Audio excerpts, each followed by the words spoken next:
Nous vivons une époque où la profusion de conseils en tout genre sur le management et le leadership est tout simplement stupéfiante. Et comme toujours, la surabondance d'informations crée un sentiment de confusion qui permet à des banalités plus ou moins intelligentes de prospérer en marge de tout fondement scientifique.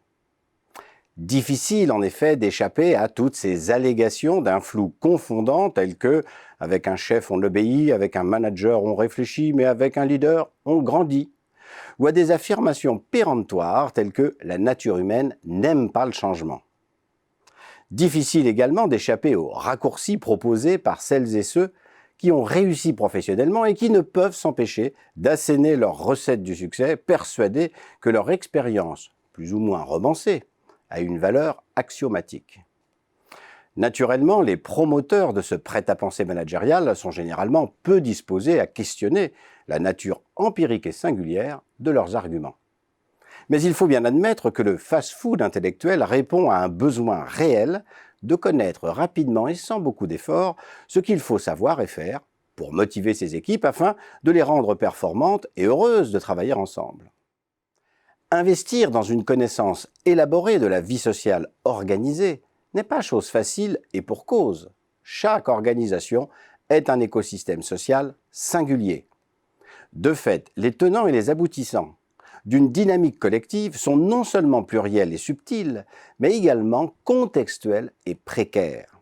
Il arrive même qu'une vérité managériale partagée dans une organisation apparaisse comme tout à fait discutable et inadaptée dans une autre. Qu'on se le dise, le management, ce n'est ni du bon sens, ni une technique permettant l'industrialisation des solutions. Comment, dès lors, conjuguer efficacement l'essor d'une pensée managériale prescriptive et universaliste ? Eh bien, la première chose à faire est de s'employer à douter avec sagacité pour mieux explorer les vérités séduisantes auxquelles nous adhérons spontanément, simplement parce qu'elles font sens. Ici, le doute n'est pas une finalité en soi, ni le but de la démarche, mais ce que les philosophes modernes appellent un scepticisme provisoire, c'est-à-dire un moyen préalable destiné à se mettre à bonne distance du sujet. Il est ensuite souhaitable d'apprendre non pas à critiquer pour critiquer, mais à faire l'effort de penser critiquement, c'est-à-dire d'examiner attentivement les données et leurs méthodes de calcul, ainsi que la valeur relative des arguments avancés. Le but est de mettre en évidence les limites et peut-être les erreurs de raisonnement, ainsi que les biais cognitifs et idéologiques mobilisés pour l'occasion. L'incrédulité et la curiosité sont donc les deux premières marches permettant aux humains de sortir dignement de la fameuse caverne de Platon.